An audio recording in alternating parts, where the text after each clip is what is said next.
Assalamualaikum warahmatullahi wabarakatuh. Hadirin pemirsa MTA dimanapun berada, berjumpa kembali dengan saya Irfan dalam program Convert Story. Program sederhana ini terlahir atas dasar semangat para dai dan mubalik yang tersebar di seluruh pelosok Nusantara. Nah, khusus di program ini kami akan menghadirkan sosok-sosok mubayyin baru yang akan menceritakan kisah masuknya ke dalam jemaat ilahi ini. Hadirin pemirsa MTA rahimakumullah, di episode kali ini kami telah mengundang seorang mubayyin baru yang spesial dari Cipeyem, Cianjur. Mari kita sapa beliau. Assalamualaikum Kang Dedi. Waalaikumsalam warahmatullahi wabarakatuh. Damang Kang Dedi? Alhamdulillah, sehat. Kang Dedi, mangga memperkenalkan diri kepada pemirsa MTA di rumah, nama lengkap, tempat tanggal lahir, serta status pernikahan. Silahkan Kang. Baik. Jazakumullah.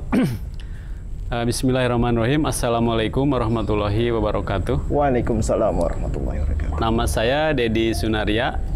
Tempat tanggal lahir saya Cipeyem, 11 Januari 1975. Status pernikahan? Status pernikahan, alhamdulillah saya memiliki 1 orang istri dan dikaruniai 3 orang putra. Oh iya. Oke. Kang Dedi pertama kali mengenal jemaat itu melalui siapa? Awalnya saya mengenal jemaat Ahmadiyah itu dari kawan kerja saya. Kawan saya itu bilang, katanya, Kang Dedi, berani nggak kalau saya ketemukan sama orang Ahmadiyah? Oh, ditantang gitu. ya? Iya. Saya bilang boleh gitu. Iya. Nah, setelah itu dipanggillah salah satu sesepuh dari jemaat Ahmadiyah dan kita ketemu. Dari situ ngobrol ngobrol. Ya sekitar tahun 2006 lah. 2006 ya. Saya ketemu sama beliau. Oke Kang, sebelumnya itu pernah aktif di organisasi apa Kang? Dan persepsi Akang sebelum mengenal jemaat itu seperti apa ya? Iya, dulu saya pernah masuk jadi anggota pemuda Siliwangi. Iya dulu. Iya. Dan persepsi saya sebelum masuk jemaat Ahmadiyah, karena yang saya terima informasi mengenai Ahmadiyah adalah sesat, kafir, kita bisinya beda, betul, ibadahnya beda, ya, seperti itulah yang fitnahan ya? Iya, yang seperti itu. Saya tidak mengkafirkan, tapi juga tidak mengiyakan gitu. Iya. Jadi netral aja, itu biasa-biasa aja sih. Yang penting mah nggak usah mengganggu aja gitu. Iya. Itu aja. Oke Kang. Pertanyaan selanjutnya Kang, peristiwa menarik selama mempelajari Ahmadiyah Kang, boleh diceritakan Kang? Oh iya. Nah itu kembali ke pertemuan tadi dengan salah satu sesepuh jemaat Ahmadiyah ya. Iya. Jadi yang tertarik itu setelah saya ngobrol dengan beliau, saya tanya langsung, syahadatnya apa gitu, dan saya ingin dengar langsung dari orangnya seperti apa. Nah dia mengatakan syahadatnya sama dan dibacakan 2 kalimat syahadat. Dan setelah berjalannya waktu saya dipinjamin buku-buku. Nah salah satu yang menarik saya memperdalam jemaat Ahmadiyah adalah berjudul bukunya Filsafat Ajaran Islam. Nah, itu yang menarik, awal mulanya itu saya tertarik dari buku itu. Oke Kang. Lalu faktor apa saja ya Kang yang paling berpengaruh untuk sampai Akang itu memutuskan baiat ke dalam jemaat ini? Iya, itu berproses ya, prosesnya cukup lama juga. Jadi setelah 2006 saya mengenal, 2008 saya baiat, tepatnya tanggal 3 Agustus 2008 saya baiat. Jadi didasari sahabat itu dari pengalaman rohani. Itu setelah tadi ya, memperdalam buku-buku, baca-baca gitu, buku-buku jemaat. Kita sama-samakan dengan buku yang ada di luar, akurannya gitu ternyata sama. Dan saya mengalami pengalaman rohani melalui mimpi-mimpi itu. Mimpi-mimpi yang menurut saya itu mimpi benar gitu. Dan bisa dibuktikan kebenaran mimpi saya itu gitu. Oke Kang, lalu bagaimana reaksi keluarga dan teman-teman Akang setelah tahu kalau Kang Dedi itu telah baiat ke dalam Ahmadiyah? Iya, waktu saya baiat itu sebetulnya saya sudah berpesan kepada pengurus di Ahmadiyah ya, supaya baiatnya saya itu jangan diketahui orang dulu gitu, supaya disembunyikan dulu. Tapi ya akhirnya ketemu juga, ketahuan juga gitu. Selama 3 bulan saya baiat, saya ketahuan bahwa saya sudah baiat dan diketahui oleh keluarga, terutama mertua. Karena, istri juga ya? Ya istri otomatis itu karena saya menceritakan dulu bahwa saya itu mau baiat ke dalam Jemaat Ahmadiyah, sama istri bilang dulu gitu. Nah, udah selama 3 bulan diketahui sama keluarga, mertua, kakak-kakak ipar saya. Karena saya tinggalnya di lingkungan mertua gitu, bersama di situ, ngumpul gitu. Dari 9 saudara. Lalu sampai saat ini, apakah keluarga terdekat Akang masih memusuhi Akang? Kalau sekarang sih alhamdulillah sudah enggak ya, tapi kalau dulu mah waktu saya ketahuan sudah baiat, wah reaksinya cukup keras juga. Apa itu Kang? Ya, saya di keluarga diacuhkan, apa sih namanya ya, diasingkan gitu ya. Kucilkan. Jadi seolah-olah saya di keluarga itu tidak punya siapa-siapa. Jadi kalau ketemu suka memalingkan muka, nggak pernah ditegur. Ya seperti itulah gitu. Dan lama-kelamaan jadi naik dari asalnya saya diasingkan di keluarga jadi pengusiran. Oh, sempat diusir? Iya, saya mengalami diusir dari keluarga karena saya sudah ketahuan masuk ke dalam Jemaat Ahmadiyah. Waktu itu anak saya yang pertama itu Adil ya namanya, baru usia 6 tahun. Nah Damar itu sekarang dulu waktu itu baru usia 2 tahun waktu terjadi pengusiran. Jadi saya dari rumah saya bawa anak dan istri saya. Waktu saya diusir itu mempunyai uang 30.000. Jadi pikiran tuh bingung, aduh mau kemana gitu dengan uang 30.000 ini. Sedangkan di keluarga saya sudah terusir. Jadi akhirnya saya putuskan untuk mencoba datang ke rumah orang tua. Datang ke rumah orang tua. Di rumah orang tua juga sama, saya diomelin lagi. Jadi bingung saya itu waktu itu.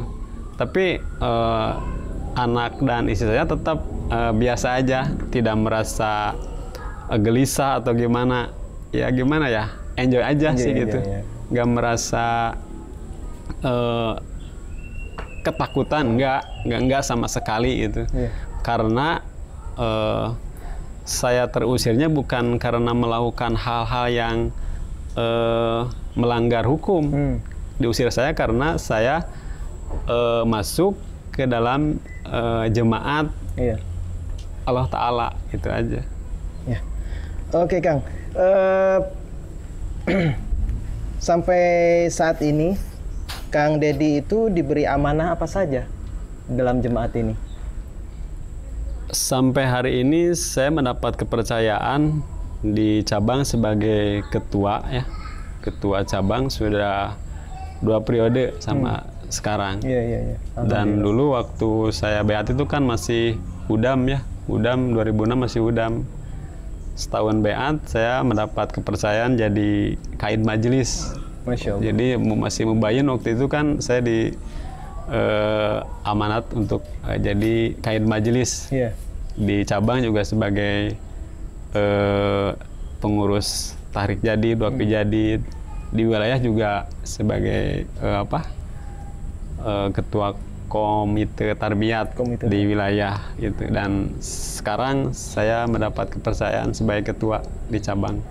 Masya Allah, luar biasa Kang Dedi. Kang Dedi, peristiwa apa saja nih yang sangat berkesan sejak baiat hingga hari ini, Kang? Boleh diceritakan? Iya, yang paling berkesan bagi saya, yang dulu tidak pernah saya pikirkan, yang dulu tidak pernah saya bayangkan gitu ya. Begitu saya baiat, saya pernah masuk ke gedung Mahkamah Konstitusi ke MK sebagai saksi fakta. Saksi fakta. Iya, waktu itu. Dan saya di situ bertemu dengan orang-orang hebat. Ya berkaliber nasional lah. Banyak di situ berkumpul. Juga saya jadi banyak saudara, bisa berjejaring dengan ya LBH yang ada di Bandung gitu. Terus juga yang ada di Bogor juga gitu. Selain itu ada lagi Kang yang paling berkesan? Iya, yang paling berkesan juga apa ya? Mungkin paling tidak saya bisa merasakan kejadian di waktu zaman Rasulullah SAW ya. Ada pengusiran atau hijrah, dan begitu saya baiat, saya mengalaminya. Mengalaminya karena saya masuk ke dalam jemaat, saya mengalami pengusiran, mengalami pengasingan di keluarga, juga mengalami hijrah ya. Jadi kita hijrah walaupun dari kampung ke kampung lain gitu. Tapi saya mengalami gitu, mengalami perpindahan itu semata-mata ya karena berjuang di jalan Allah gitu. Meyakini bahwa apa yang saya dalami ini adalah benar dari Allah Ta'ala. Pertanyaan selanjutnya Kang, faktor apa saja yang paling berpengaruh untuk sampai memutuskan baiat ke dalam Ahmadiyah? Ya, faktor yang paling berpengaruh bagi saya masuk ke dalam jemaat, salah satunya yaitu saya mempelajari buku-buku jemaat. Salah satunya itu yang berjudul Filsafat Ajaran Islam. Oh ya, karangan Masih Maud alaihissalam. Ya, itu yang paling berkesan gitu ya. Saya sampai ingin tahu, udah beres baca, ingin baca lagi gitu. Jadi saya ketertarikan itu dari membaca buku filsafat itu. Ya. Dan setelah itu seiring waktu berjalan ya, sambil saya baca-baca buku, saya juga mendapat mimpi-mimpi gitu. Nah, diantaranya saya itu pernah mengalami mimpi diperintah untuk melaksanakan puasa selama 40 hari. Jadi dalam mimpi itu katanya kalau kamu ingin mencapai ke tempat itu, kamu harus melakukan puasa 40 hari. Dan saya terbangun, kaget gitu.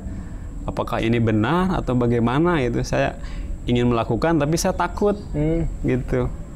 Jadi khawatirnya takut terjadi apa-apa kalau seandainya saya melakukan puasa 40 hari.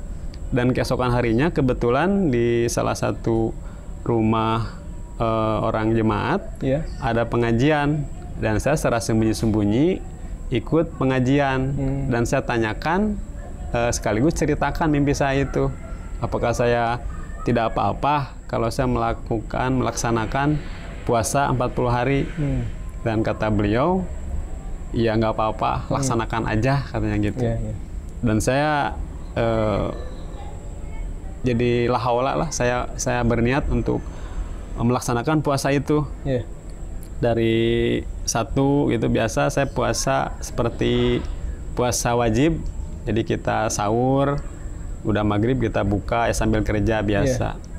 Nah, setelah 19 hari saya mengalami pengalaman rohani.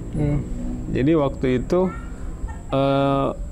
saya terbangun sekitar jam 1 malam. Saya terbangun, saya dibawa ke suatu tempat gitu, suatu tempat ditunjukkan ada terdengar suara menyebutkan la ilaha illallah. Jadi ada bunyi, ada suara, tapi saya tidak ada wujudnya, tapi terdengar suaranya aja. Suaranya ada. Nah, setelah itu saya kembali lagi dibawa ke rumah, dan keesokan harinya ya sekitar jam sebelum subuh lah. Jadi seolah-olah saya itu ada yang menggerakkan gitu. Jadi ada yang meminjam raga saya untuk menyampaikan pesan itu gitu. Dan saya nggak bisa mengendalikan satu kekuatan itu, dan kekuatan itu menyatakan seperti ini katanya, asyhadu alla ilaha illallah wa asyhadu anna muhammadar rasulullah. Aku bersaksi bahwa tiada Tuhan selain Allah, dan aku bersaksi bahwa Muhammad adalah utusan Allah. Itu adalah benar katanya gitu. Dan kamu malam itu sudah mendapatkan Lailatul Qadar. Itu adalah benar katanya gitu. Dan Mirza Ghulam Ahmad sebagai Imam Mahdi adalah benar. Dan keesokan harinya saya memutuskan, saya cerita sama istri, saya akan beat ke dalam jemaat, dan saya temui pengurus di jemaat, dan saya ikrar masuk ke dalam jemaat Ahmadiyah hari itu juga. Itu yang menguatkan saya untuk bergabung ke dalam jemaat Ahmadiyah. Waktu itu beat pada tanggal berapa? Itu tanggal 3 Agustus. Kalau di bulan Hijriahnya pas mau ada ini peringatan Isra Mi'raj. Oh, iya. Pas itu di samping rumah saya itu ada masjid sedang melaksanakan peringati Isra Mi'raj. Nah, itu waktu itu saya beat di situ. Iya. Masya Allah, luar biasa, Kang. Pertanyaan selanjutnya, Kang, bagaimana reaksi keluarga dan teman-teman Akang setelah tahu kalau Kang Dedi ini baiat ke dalam jemaat ini? Iya, reaksi dari keluarga itu yang terutama yang pertama saya rasakan itu dari orang mertua ya, mertua saya. Karena mertua saya kekhawatiran anaknya terjerumus ke jalan yang salah gitu. Jadi reaksi dari mertua saya itu sangat keras gitu, sangat keras. Juga dari kakak-kakak istri saya, sampai saya tidak boleh kerja lagi. Kan saya kerja di ruko, nah rukonya itu milik kakak ipar saya gitu. Jadi diusir ya? Iya, diusir. Pertama itu diusir dari tempat kerja karena tempat kerja milik kakak istri saya gitu. Jadi udah ketahuan saya jemaat, udah saya suruh angkat kaki dari situ katanya. Kamu bangkang orang tua gitu. Aduh, sedih sekali waktu itu ya, Pak, perasaannya. Iya, sangat sedih, bingung, campur jadi satu gitu. Karena saya bingungnya tempat kerja, bingung kemana itu mau nyari tempat kerja. Karena waktu itu ya ekonomi memang sedang sulit lah yang saya alami waktu itu. Ditambah lagi ada tekanan dari keluarga, ya diusir dari tempat kerja. Jadi ya saya juga nggak jadi masalah sih, karena saya diusirnya karena saya masuk ke dalam jemaat. Jadi bukan karena saya melakukan hal-hal yang melanggar hukum. Jadi saya biasa aja itu. Tetap saya tenang, tidak merasa ada ketakutan yang berlebihan gitu. Respon mertua waktu itu? Ya, karena mertua sudah ketahuan saya jemaat, ya kan mertua taunya Ahmadiyah itu kan sesat gitu. Karena ketidaktahuannya ya akhirnya ikut-ikutan juga, ya mengusir juga gitu. Mengusir dari rumah gitu. Udah diusir dari tempat kerja, ya diusir juga dari rumah karena saya tinggal di rumah bersama orang tua gitu. Saya waktu itu diusir menjelang maghrib. Saya bawalah istri anak saya, karena sudah tidak boleh tinggal di situ, ya udah saya pergi aja. Saya mencoba untuk mendatangi ke rumah orang tua gitu. Ya barangkali orang tua, ya namanya orang tua kan biasanya kalau lihat anak dalam kesulitan suka membantu gitu. Pas saya datang ke rumah orang tua, karena saya masuk jemaat, bukannya gimana malah saya diomelin gitu sama orang tua. Kamu katanya tidak menurut sama orang tua, melawan arus. Akhirnya begini nih katanya gitu. Seperti itu. Lalu sampai saat ini apakah keluarga terdekat Akang itu masih memusuhi? Nah, kembali lagi karena keluarga itu menentang kerasa itu karena sayang ya. Jadi bukan karena benci mengusir saya itu, tapi karena sayang. Karena sepengetahuannya Ahmadiyah itu sesat. Ya saya tidak bisa menyalahkan keluarga atau mertua karena yang diketahui seperti itu. Karena ketidaktahuan, jadi begitu saya mengalami pengusiran, tetap aja saya datang ke mertua, ke keluarga gitu. Saya datangi silaturahmi, walaupun responnya ya tidak, seakan-akan tidak menerima, tapi saya nggak peduli, biasa aja ya, saya berbuat baik lah gitu. Dan alhamdulillah sampai hari ini karena dengan rahmat pertolongan Allah Ta'ala, kita juga sering memanjatkan doa sama istri itu. Jadi mertua dan keluarga sudah mencair, sudah baik. Jadi ceritanya melalui anak saya itu. Anak saya. Siapa? Damar. Damar waktu itu udah di TK. Kita kunjungan ke mertua. Nah, sama mertua ditanya. Katanya Damar sudah sekolah. Iya, katanya. Damar tahu nggak rukun Islam ada berapa? Tahu, ada 5. Coba satu apa?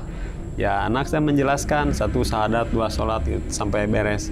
Nah, mertua saya bertanya lagi, tahu nggak gimana syahadat bunyinya? Tahu, katanya. Lalu dibacakanlah 2 kalimat syahadat sama anak saya. Nah, dari situ mulai mertua saya itu meyakini bahwa memang benar Ahmadiyah itu, karena tidak mungkin anak kecil berbohong gitu. Jadi sampai sekarang alhamdulillah. Jadi mencair ya? Iya, mencair. Nggak, malah sekarang jadi simpati malah. Simpati Iya. Jemaat ya. Oke Kang, saat ini Kang Dedi diberi amanah apa saja di dalam jemaat Kang? Saat ini alhamdulillah saya mendapat kepercayaan sebagai ketua di cabang. Sebelum ketua juga dulu saya pernah sebagai kaid majelis, dan sebagai pengurus di cabang juga, sekretaris Tahrik Jadid, Wakfi Jadid, Muhasil juga. Saya keliling-keliling mengut candah door to door. Waktu itu saya pakai sepeda ya. Waktu itu karena kita kan belum bisa berkumpul waktu itu, jadi kita keliling ke anggota untuk mengut candah. Dan sampai sekarang alhamdulillah saya mendapat kepercayaan sebagai ketua cabang. Masya Allah, mubarak Kang. Pertanyaan selanjutnya Kang, peristiwa apa saja yang sangat berkesan Kang sejak baiat hingga hari ini? Ya, yang paling berkesan yang dulu tidak pernah saya bayangkan. Begitu saya baiat, saya pernah masuk ke gedung Mahkamah Konstitusi. Masya Allah. Iya, di Jakarta ya. Gedung MK. Waktu itu saya sebagai saksi fakta kasus ya intoleran lah gitu. Jadi saya di sana ketemu sama orang-orang hebat. Ya kaliber nasional ya, di sana banyak kita bisa silaturahmi gitu. Dan itu tidak pernah saya bayangkan. Saya bisa ketemu, ya banyak yang di TV-TV itu kan orang-orang hebat-hebat semua, saya di sana ketemu gitu. Ya paling berkesan itu. Oke Kang, apa saja yang membuat Kang Dedi masih bertahan di dalam jemaat sampai saat ini? Nah itu, selain dari pengalaman rohani itu ya, juga jadi bertambah saudara gitu. Kalau misalnya saya pergi kemana, misalnya ke Bandung atau ke mana lah, ke Bogor, kita tinggal nyari masjid jemaat, ya kekeluargaan terasa banget gitu. Jadi kita disambut gitu. Jadi ini sebagai penguatan bagi saya. Jadi banyak saudara aja. Jadi bertambah saudara, lebih banyak lagi. Seperti itu. Oke Kang, ini pertanyaan terakhir nih Kang. Menurut Kang Dedi, faktor apa saja yang membuat sebagian besar orang itu belum menerima keberadaan Ahmadiyah, Kang? Iya, sepengetahuan saya di lingkungan saya, karena kurangnya informasi dari kita di lingkungan saya ini. Jadi kebanyakan informasi yang masuk ke masyarakat itu ya seperti itulah. Kafir, di luar Islam. Jadi karena ketidaktahuannya itu, jadi ya ikut-ikutan juga, ikut-ikutan mengkafirkan gitu, menyesatkan. Ya seperti itu. Jadi ya menolak lah kalau mau kita menyampaikan tentang jemaat, ya keburu keduluan informasi dari luar. Jadi ya susah juga gitu. Nah, saran dari Akang sendiri untuk orang-orang ini? Ya mungkin harapan saya lebih kepada tabayun mungkin ya. Jadi harus kita selidiki dulu. Kalau ada informasi itu jangan langsung ditelan bulat-bulat. Mempelajari dulu gitu. Apakah benar ini informasi ini atau gimana? Karena apalagi sekarang kan banyak informasi yang istilahnya banyak yang hoax gitu. Tidak jelas sumbernya. Iya, seperti itu. Jadi harus diselidiki dulu aja kebenarannya itu apakah benar atau tidak. Ya salah satunya ya harus menanyakan langsung kepada orangnya, berdialog. Kalau misalnya ingin tahu Ahmadiyah, yang harus tanyakan ke orang Ahmadiyah langsung.